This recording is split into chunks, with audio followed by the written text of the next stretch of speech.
Thank you, Tom. It really is an honor to be here and to follow Tom Nally and the great leadership of TD, and Kevin Keller, whose leadership as CEO of the CFP board is unchallenged. We truly appreciate the support that TD Institutional is providing for the center and for the financial planning as the lead founding sponsor. Do you guys want to come up first?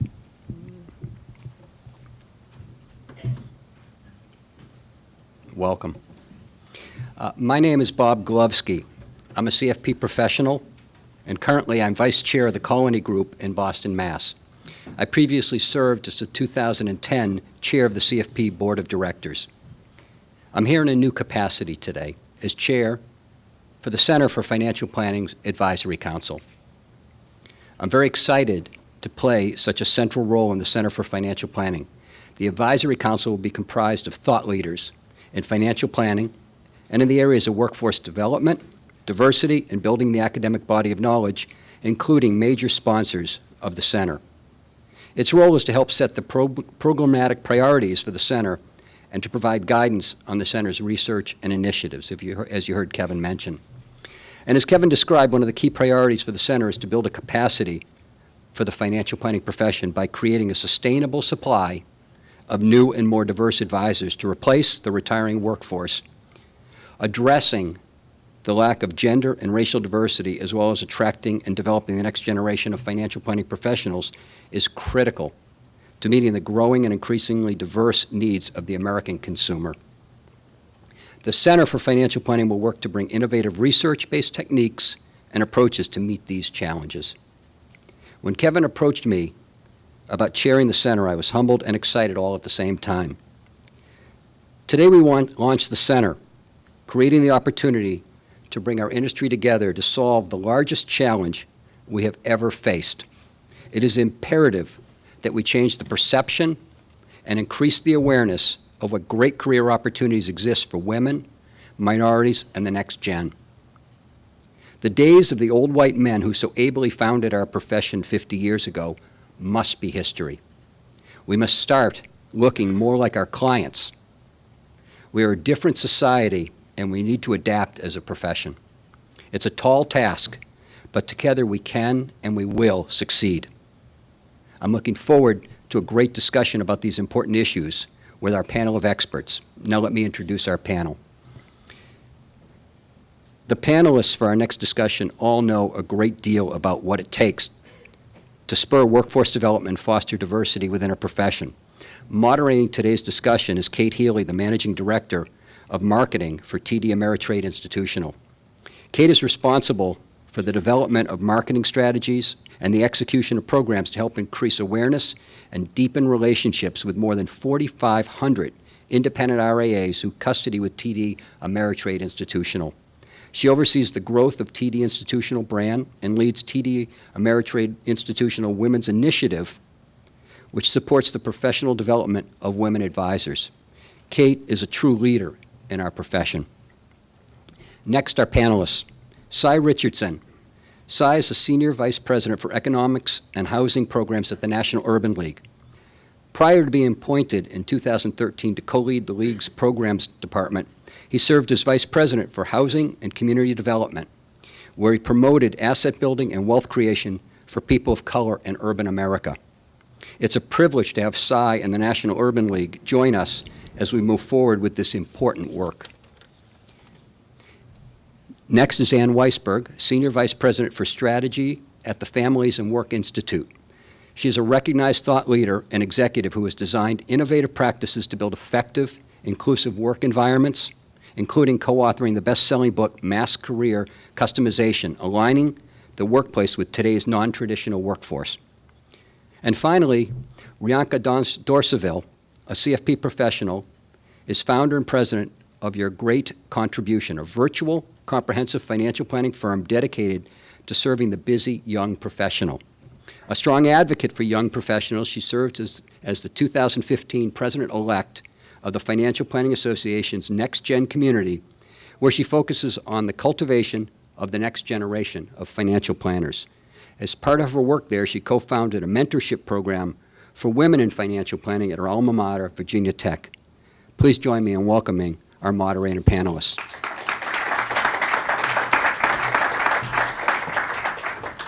Thank you, Bob. You know, when I look here and I sit across and look at the panelists, I think this is nirvana, right? This is what we want the profession to look like in 10 years. This is what we want clients to see when they walk into their offices. So thank you, all of you, for agreeing to be part of this panel. We had some great discussions prior to this. And, you know, I just want to set it up a little bit. I think we've done a great job. You've heard from Kevin, you've heard from Tom, you've heard from Rich.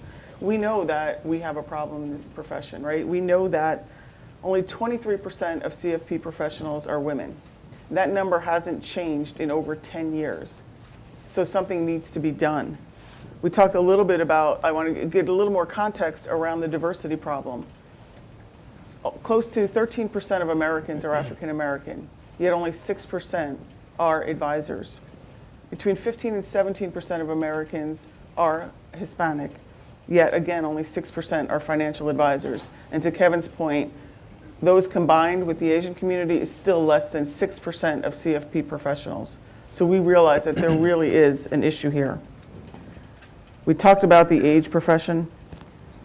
We talk a lot about demographics and what's happening.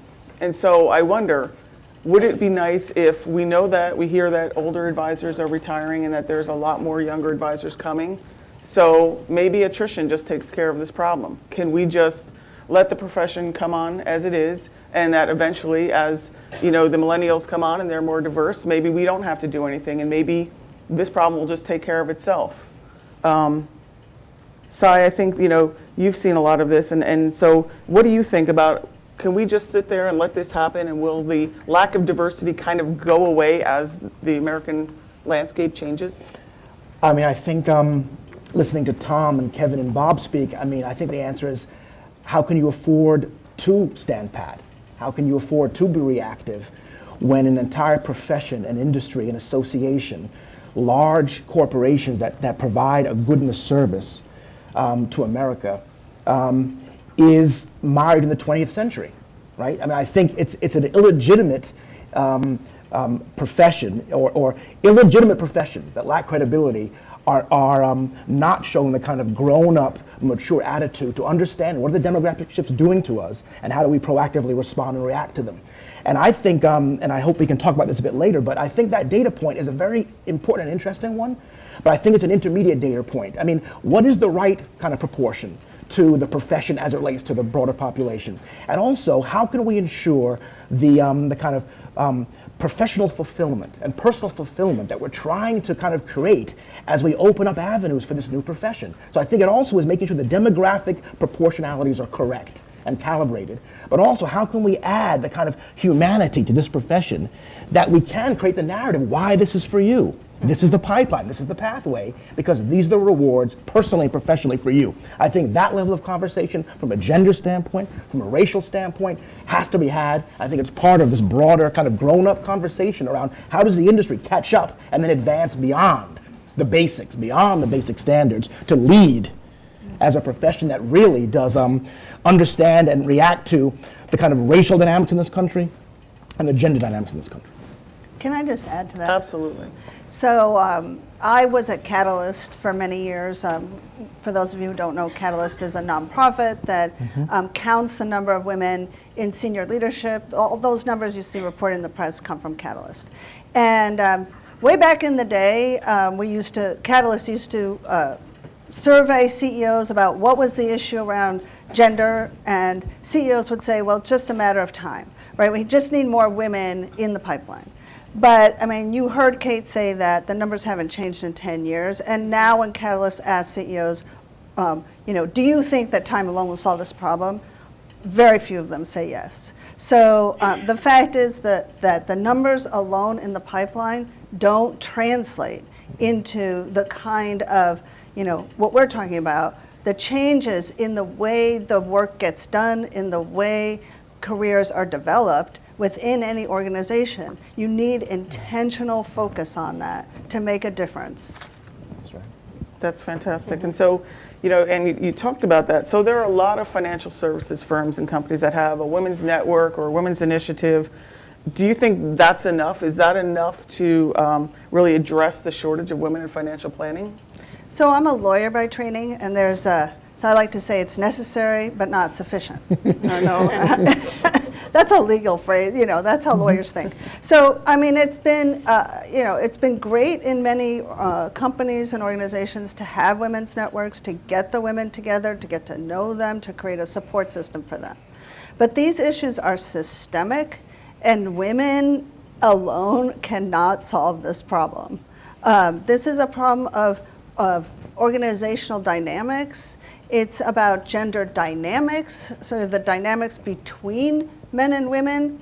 Women alone obviously can't solve that. So I think it's, the way I like to think about the issues of gender diversity through the pipeline is in sort of three buckets, and they're interrelated. And the first is career development. What are your career development processes and systems? How are opportunities distributed? How is leadership potential defined? You know, who gets that stretch assignment? All of those things, all those small decisions that get made over the course of a career really have a cumulative impact on who gets to be a leader.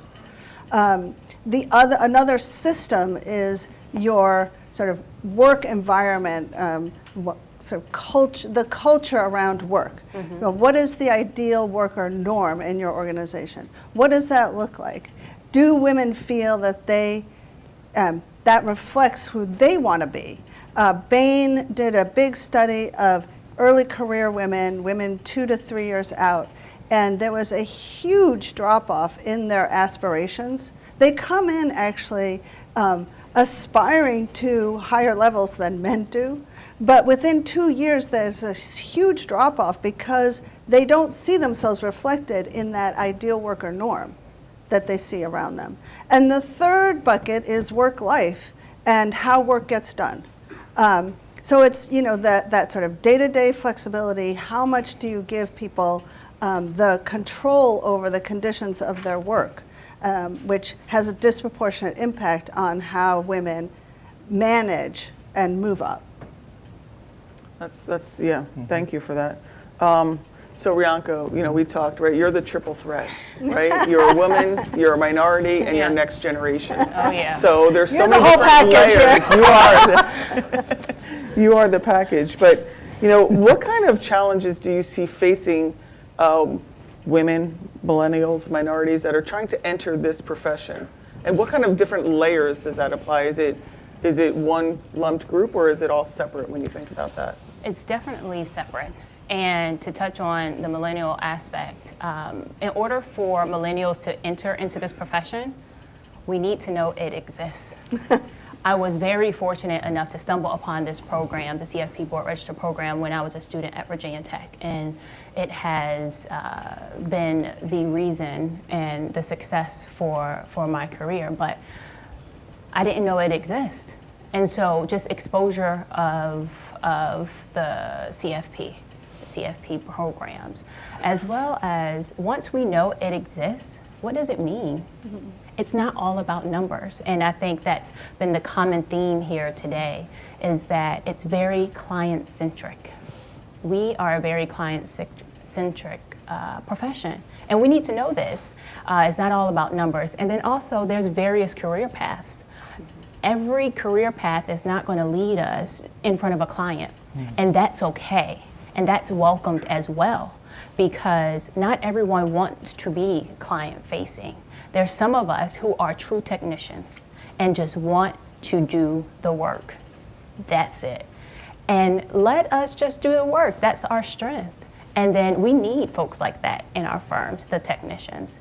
And to touch briefly on women, minorities, and millennials who are thinking about entering in this profession, we need to know that success is attainable. And as you mentioned before, what was it? This profession has been deemed old, male, and pale. Am I included in this profession? Is this an inclusive environment? Is this an inclusive profession for me? And in order for me to see this, I need to see people that look like me. I want to see someone who has been successful. So I challenge all of us on this panel and the practitioners that's in the audience to step up and step out. Step up into leadership positions, not just within your firms, but outside of your firms, and step out into the community, be involved in various trade organizations, because there are people looking at you. As was it Elizabeth, the question that came in before, she mentioned, I don't see women in leadership positions. It's up to us individually to do that, because then when we see people who look like us succeed, we know we can succeed as well. We know that success is attainable. Yeah, you can't be what you don't see. Yeah. That's great. That's great. So this is kind of for everyone, so we're going to throw it out there a little bit. But, so to build on what Rianka just talked about, does it make sense for us to lump the gender, the generational, the racial differences that we have together? Do we look at this as one problem, or do we start to peel back the onion layers and say, these are different issues and we need to look at them differently? And are there, ways that some of these remedies will actually cross each other and we can look at them together? If I could say, I do think there's some kind of shared boosts and blocks for the diversification of this sector, this space, this industry. There are some common platforms, I agree. But I do think there's kind of a lot of nuance here. And I think kind of the lowliness of the long distance runner. I think there's a corollary here for the lowliness of the African American in corporate America. Right. I think that's a very misunderstood and undervalued block to the kind of diversification paradigm that we're trying to boost here. And I do think, getting back to your initial question, and for all of us it's applied, we don't know what we don't know. On a personal financial nature, on a career pathway nature. So I think there needs to be intentionality. There needs to be nuance in all of this. There are some kind of cross-cutting kind of opportunities and constraints here. But really, the general kind of objective is to learn, understand, and apply all towards a measurable kind of march towards inclusion and kind of participatory democracy, right, within this industry. And I think this is a kind of moonshot of a conversation, right? You're trying to kind of change things, relatively speaking, overnight. Marshaling resources, talent, leadership, and the academic portion as well. So I think this is a coordinated effort. I shudder to think at what failure looks like, because I think that's something that has a broader effect within this kind of broader, deep distrust, as Tom talked about, around financial services, companies, individuals, firms, products. And I think failure is almost unfathomable, given the kind of prevailing meme out there, 99% Operation Wall Street. I do think this country is ripe and ready for inclusiveness, conversations around that, particularly as it relates to wealth building and asset accumulation. Yes. So I totally agree with everything Cy says. And I challenge the leaders in the audience to think about it this way. Broadly, there are some universal sort of approaches, it seems to me. And the way I like to talk to business leaders is to say, look, your talent strategy has to mirror your business strategy. You cannot deliver on your business strategy, really, if you don't have a talent strategy. So you have to think about talent in the same strategic terms that you think about your business. That's true for all sectors of the talent pool, right? That's a sort of unifying, I think, principle, if you will, that I think many organizations still have not really understood. I spent 6 years at Deloitte. That's where I wrote Mass Career Customization. I can tell you that Deloitte has a very deliberate talent strategy. And that is one reason why it is, the biggest of the big four and blah, blah, blah. So if you get your talent strategy right, you're much more likely to execute on your business strategy. Having said that, just like you segment your market, right? You don't do the same thing for every piece of your market. You don't do the same thing for every piece of your talent marketplace either. So you have to customize your approaches based on the segments in your talent pipeline. I mean, that's right. That's how it works. That's how you're successful. So I mean, I think it's both and is what I'm trying to say.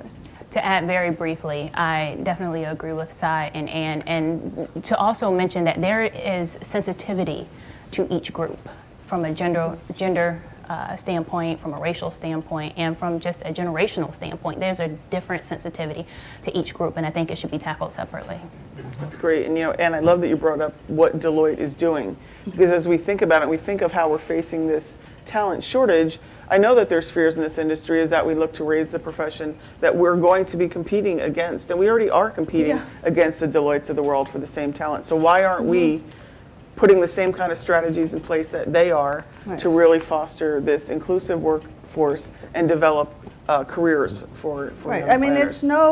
it's no coincidence that Google has a very sophisticated talent strategy, and they're the #1 place that every college student wants to work in, right? They're the top, best company to work for, and they're very successful. I mean, that's no coincidence. Absolutely. So great points here about how do we segment, right? We can't just, it's not this one size fits all. So, Cy, what do you see as the barriers to entry to this profession for African Americans? Well, I think there are myriad barriers, but I would just want to go back to this. I think we also have to be on alert that we don't kind of ride the pendulum too far to this kind of segmented approach. I think hyper-segmentation is also a block as well. The notion that kind of financial advice and the trust can be built only within a gender context or only within an African American context. I think the key here, way forward, is to kind of break those barriers down, to say this is about kind of technical proficiency and the ability to kind of build relationships across gender lines, across racial lines. Absolutely. I think that's the way forward for this sector. That's my editorial. I do think, to answer your question directly, I think we have to go way back, way back.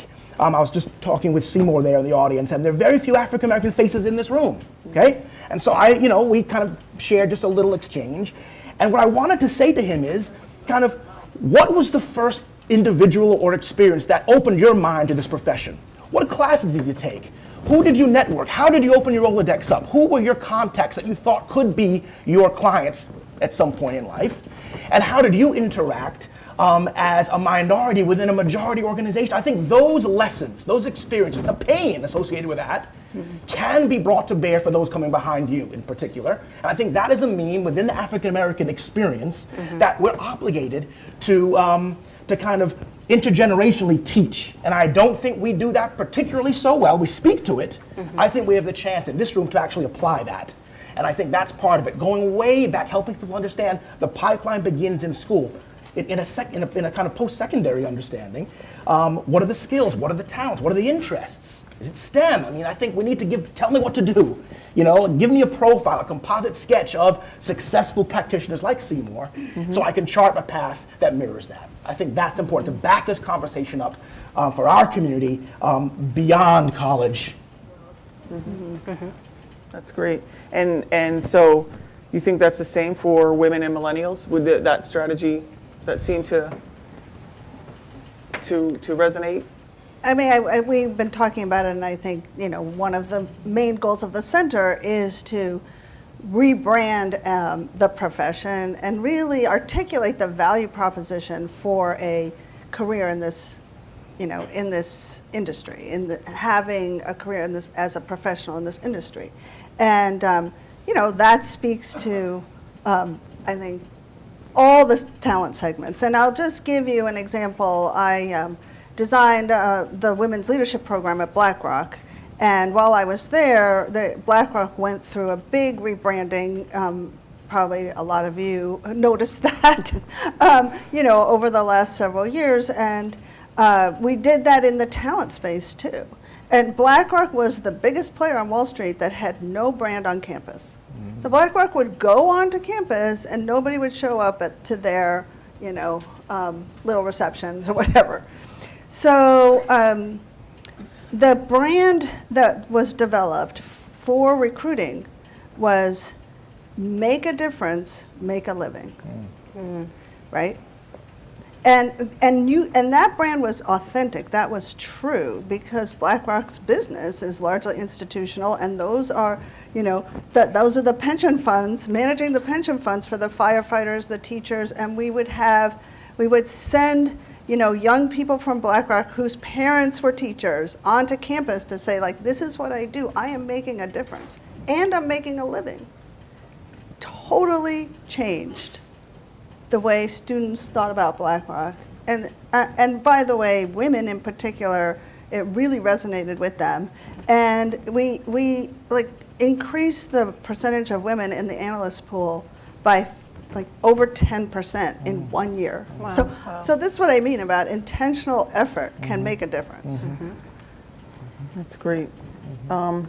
So Rianka, turning gears a little bit, what do you think? So we just talked, that's a great example, right? Absolutely. And millennials also are much more prone to caring about something larger than themselves, and so promoting that, make a difference. Well, that's why that was another reason we did it. We knew that. And you found that out by research, right? Yes. And so that's what's so important about the center as well, is because it's that research. We talk about, we're all doing these individual programs, and that's great, but we don't know what the next step is. It's been great for us to form women's groups or to provide scholarships to diversity candidates and things like that, but what are those next steps? And so I think the center is going to be important for us to also help research what do we need to do for clients of financial planners, but also for that future generation of financial planners. So Rianka, I want to talk to you a little bit about what do you think are some of the best practices or the best standards in this industry around generational diversity? What kinds of things? Ann talked a little bit about what BlackRock's doing. What are your thoughts around how firms can better recruit, hire, maintain, and promote more millennials? I'll touch on recruitment and retention. So for the recruitment, I believe that firms can partner with, say for instance, an idea is their local FPA chapter. And FPA chapters have career days.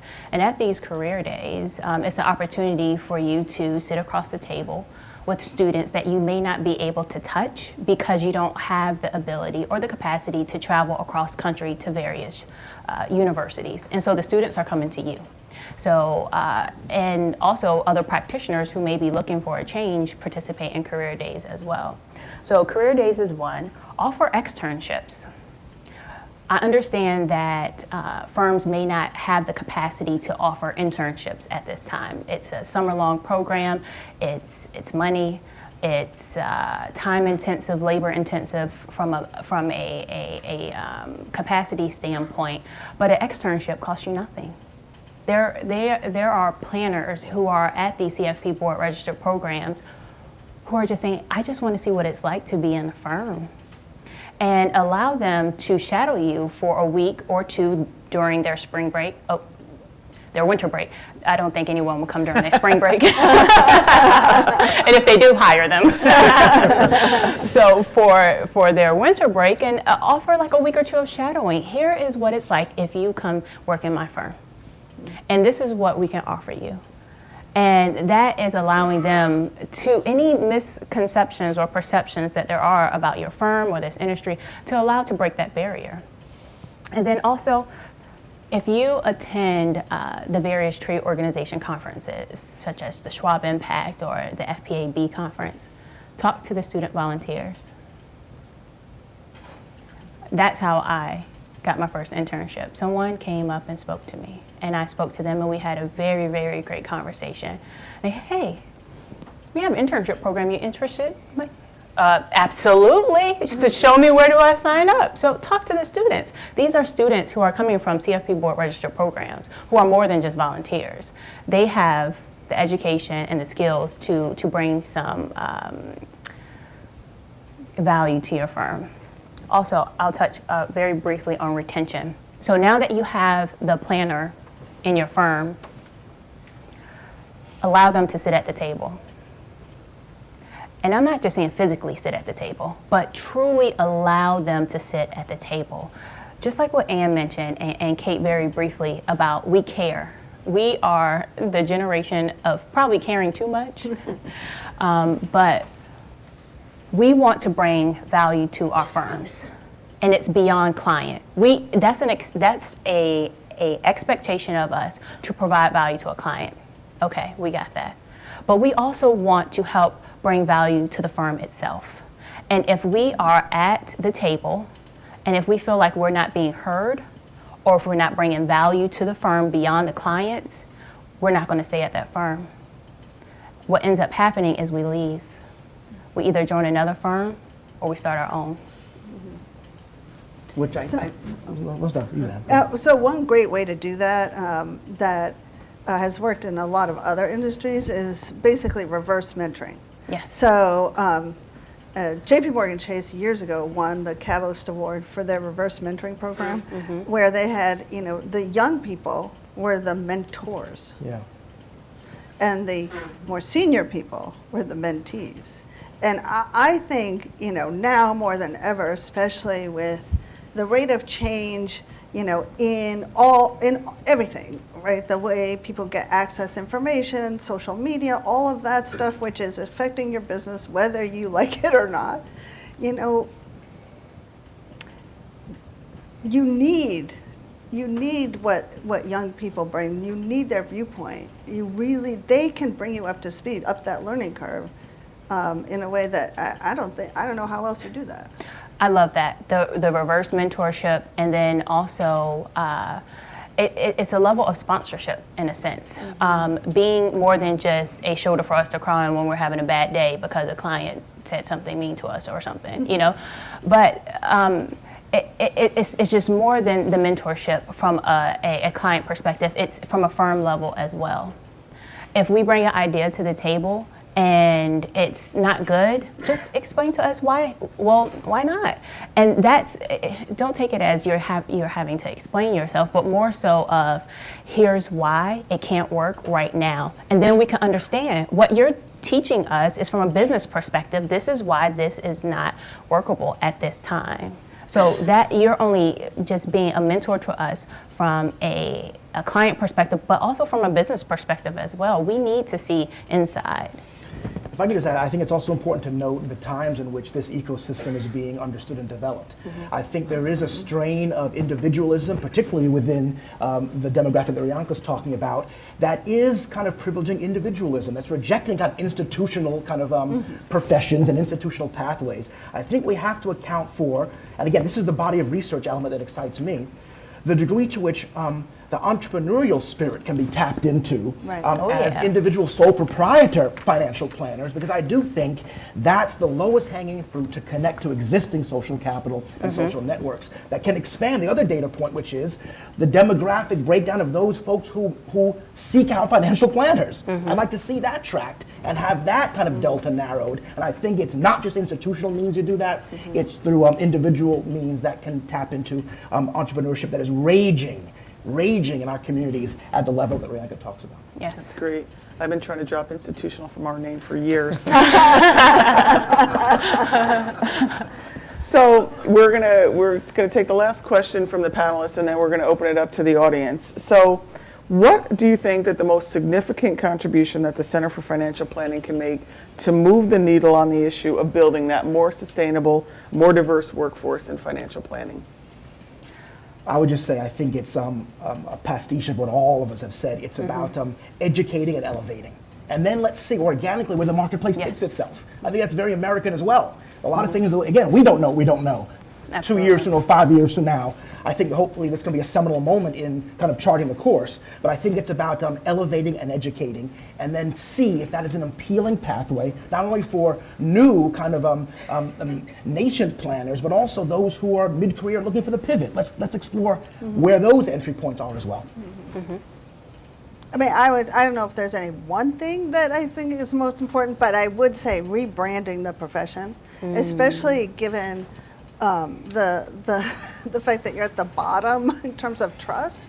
I mean, that I don't see any one industry, any one firm being able to do that. I think that's a critical role of the center, is to really rebrand the profession. I mean, the elements are there.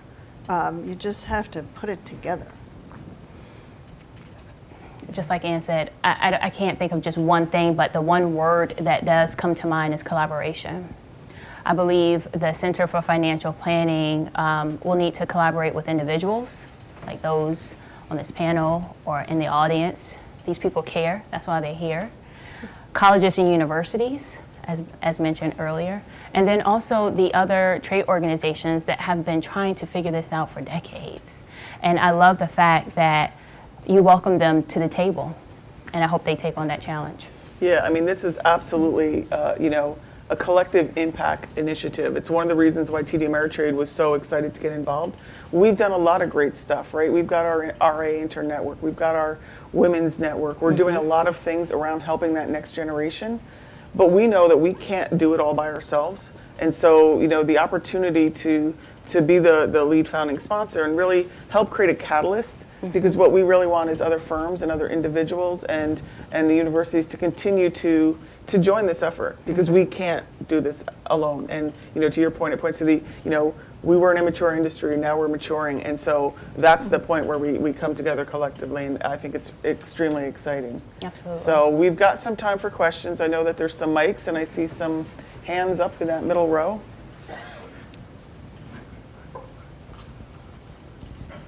Well, I'm just almost to the statistic of being over 70. I've been doing this for 30 years, since 1985 when I started at Merrill. I think there are a couple of things that I'd like to hear, not necessarily questions, but what you think. First of all, how do people get paid? Nobody's coming in this industry with a book, if they're new and young and whatever, and there's no way to get paid, traditionally. There are some firms that probably do, but they wouldn't even hire anybody at Merrill Lynch until you had enough friends that you could do $10,000 worth in 1985 worth of business, which I didn't do the first year. And so how do you get paid? And what's the career track? Second thing we're finding with the young people, I work for the city, so I have a very diverse population we work for, and we're not diverse at all, which is something I've been screaming about. Technology. Most of the younger millennial people are into technology. We have these robo-advisors coming up now that everybody keeps talking about. They keep saying it's not a threat, it is a threat, whatever. But younger people, very technology savvy, they're going to go online and they're going to do their thing. And do they even need people? And do millennials, and I don't, because you're a charming young woman, but a lot of them have very few people skills. Let's look at let's sit all day long on our thing, let's text, let's do all of this stuff. They have no people skills. So how do you see that? And that goes across, it doesn't matter whether you're black, white, pink, purple. That makes no difference. Those are some of the things that the young people face. So what do you think about that, adding this into the equation?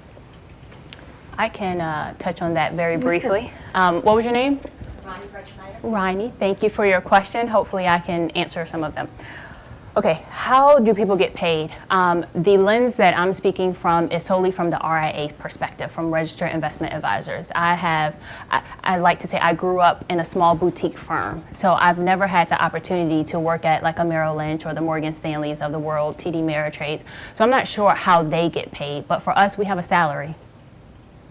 And we are attracted to these firms because of that, because I don't have the pressure of thinking about how am I going to pay my student loan debt, rent, and all these other things, along with can I call my uncle and all my friends that just graduated with student loan debt and build a book of business. I don't have to worry about that. This is why I'm not attracted to those institutions. I just gave someone some knowledge, some nugget of knowledge there, salary. And then also with the robo-advisors and millennials, is that a threat? I don't believe that's a threat. I don't believe it's a threat for those who are actually practicing financial planning.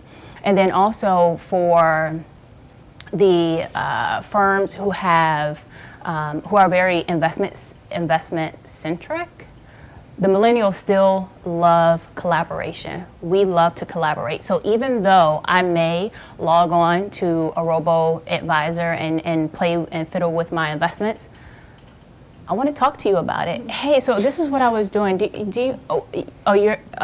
me call a financial planner and see. And that's how we become engaged with a financial planner. It starts with investments for most millennials, is what I'm finding. And then also the people skills. I hear you. So I would say in the personal and in the CFP board registered programs, we have a class where we have to take. It's not. It's the capstone class. So we have to have the dynamic conversation between an advisor and a client. Could we do a better job? Sure, but that's what the internships are for. We have to have opportunities for us to go out and speak and engage with other clients. Role playing, maybe we can start doing some more role playing, but hopefully I answered some of your questions. That's great. Thank you, Ron. This is directed to Mr. Richardson. My name is Hank Hanau, and have a firm called HFH Planning, and we cater to moderate income individuals. We have a new group of millennials, of Asians, of women, but we don't have as clients Hispanics or blacks. You want to comment on that? Sure, I can comment on that. I think it's emblematic of the broader conversation we're having. And I think my personal opinion is that that is rooted in some of the notion of trust and distrust, but rooted more firmly in the lack of sophistication, experience, and acumen in talking about, dealing with, and analyzing money management, and kind of financial concepts. I know it's a broad brush, but I think there is a little bit of kind of fear and phobia around super technical elements that folks sometimes, again, don't want to cop to what they know or don't know. And I think that is a barrier that is not insurmountable. But I do think there's some cultural understandings and nuances that can be found in the literature on how boys, particularly of color, learn or don't learn in school settings. I think that is there's a variant of that as relates to the pathway for this profession. Go on, Hank. So my question is, how do we overcome that?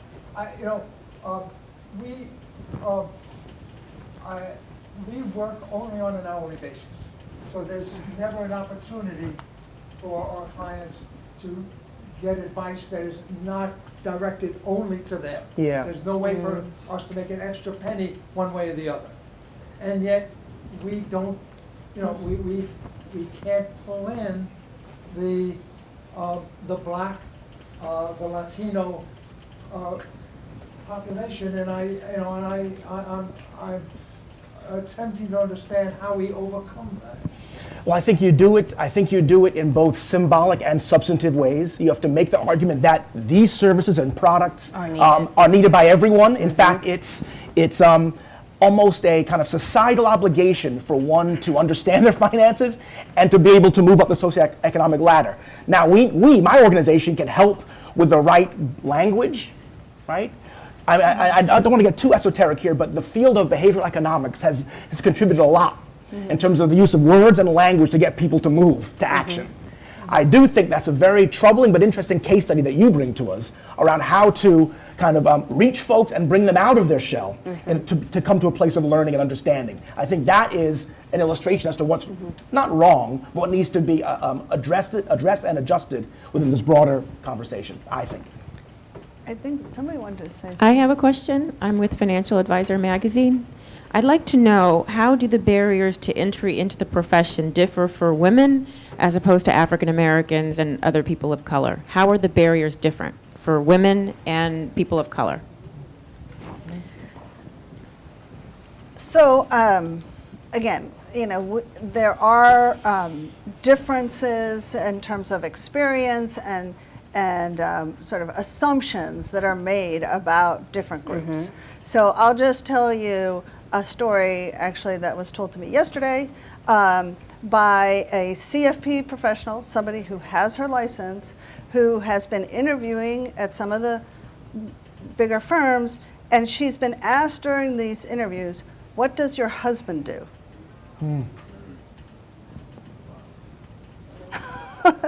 So right there is, there's so much going on under the surface of that question, right? It's assumptions about, like, why is she looking for a job? Does she really need the money? Will she be in it for the long term? That is a classic gender bias. Another sort of classic bias that women have to deal with, that men, even men of color, although, slightly closer to gender bias, don't have to deal with, is the fine line you have to walk between being seen as competent and being likable. The research shows, and this is 20 years of research and literally hasn't changed. If anything, it's gotten worse, that the more competent women are seen as, the less they are liked. And we all know that's very hard to get to the top of any organization if nobody likes you, right? So there are issues around, whether you call it gender bias or stereotypes that are very real. And that what distinguishes gender bias and gender stereotypes from other forms of bias is that they're not just descriptive. They're not just sort of assumptions that we're making about how men and women are, but they're proscriptive. So they're about how men and women should be. And that's a reality that exists whether we like it or not. And all of us have this. So I want to make very clear that the research also shows that both men and women, in roughly equal numbers, hold the same biases about men and women. This is one reason why you can't just rely on the Women's Network to solve the problem. Right? We are all in this together. To speak very briefly on that, to answer your question, from, as Kate mentioned earlier, the millennial, the woman, and also the racial aspect of it, the barriers to entry, we just have to see that it's attainable. We need to realize that this is a profession for us as well. When I grew up, I didn't have a financial advisor that I knew of. It was either doctors or lawyers. And so exposing us to this profession, and in order to expose us to this profession, we need to be out in those communities. And so if I'm working with a professional who's a financial planner, oh wow, this is a great benefit. Let me do this, which is essentially why I'm in this profession, is because I saw the value that this profession can give not only to my family but also to my community. Hi, everyone.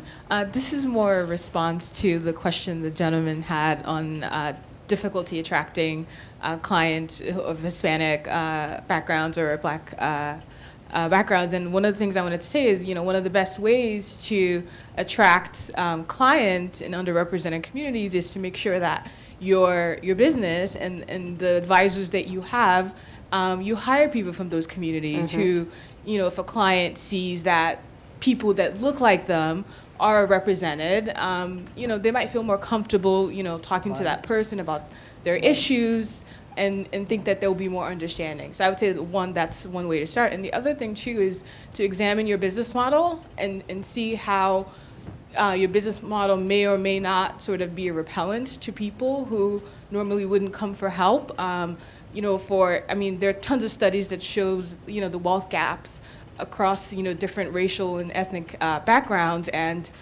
you might want to examine maybe potentially having a sliding scale fee based on income. There might, we all know how the challenges that there are for women and people of color, earning, fewer cents on the dollar than their white counterparts, and they may not be able to afford your hourly fee. So I would say, think about ways you can structure your business so that you can attract more people that normally wouldn't walk into the door. And then once you've tried all of that, and then come back and, we can figure out more ways to see what to do.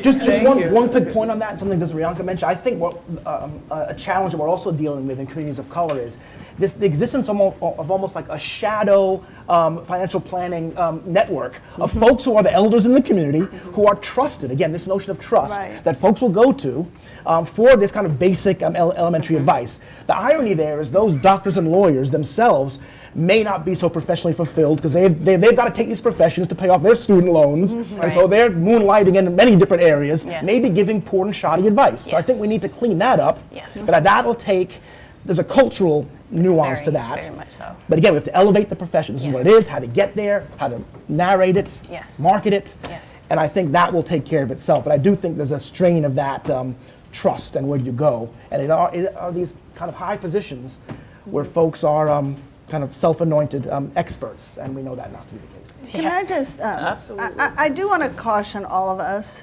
I don't think, just because you have women advisors, you're going to be able to, reach the market for women and cultivate women clients. I mean, I think that it goes beyond that. I mean, women advisors who've grown up in the system where there's a certain approach to how you handle clients may or may not be, sensitive or understand how to talk to women. And men can be taught how to sell to women. And I'll give you an example of that. When I was at Deloitte, we developed a program. It was a 4-hour workshop. It was called Women as Buyers for the men partners on how to sell to women.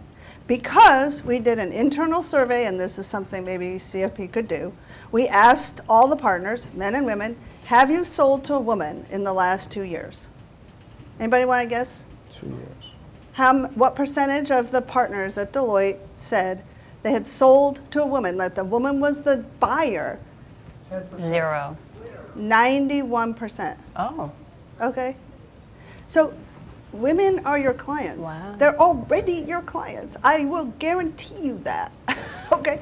But, and most of them said, I believe, I think women buy differently from the way men buy services, but I don't have any idea what that looks like. So we went and interviewed women clients, we interviewed men clients, we interviewed women rainmakers, we interviewed men rainmakers, and we put together a 4-hour training called Women as Buyers on how to sell to women for the men. And we took 500 partners through it by the time I left. They reported an additional $750 million of new business that they attributed to that 4-hour training. So it can be done. It's because these, as I was saying earlier, we all hold these biases. We all have to re-examine how we think about other people, how we think across difference. And you could train everybody to do that. Don't just rely on your women to sell to women. Everybody can do it, and the same is true, From a racial standpoint. from a right? racial Yeah, standpoint. yeah. Absolutely. We have time for one last question. Lou Altfest, I think your comments are all, in an aggregate, very useful, and I think the center has a great potential. It's coming at the right time. I'll just mention that we're known perhaps for hiring a good many minorities and women, whatever you want to call them, women and minority, and perhaps that's why we don't have difficulty in getting new people. They just look on our websites and they see that there are people who have moved up in the organization, and they assume that we're friendly. They have to see success. I will say that once you have a woman or minority or anyone else, the way to get things done and the way we do it is to ask them what they would like from us. And that gets beyond the point of what's good for minorities and just good for employees. Yes. If there are differences, we accommodate those differences. For example, for women, the biggest, to have hired women right out of college and then 10 years later finding them having children, their biggest concern is how they're going to navigate, or one of their biggest concerns, how they're going to navigate this thing. And we do it by allowing our people to work less than full-time, by having some work at home for part of their existence. So just accommodate the wishes of the people is the way to success. Thanks, Lou. I think Thank that's you. great, and I love you. Just ask. Right. That's one of the things that I think we sometimes get so caught up we forget. Let's just ask someone what they want and what Yes. works for them. So thank you. Cy and Rianka, I want to thank you for a wonderful panel. Thank you very much. Thank you.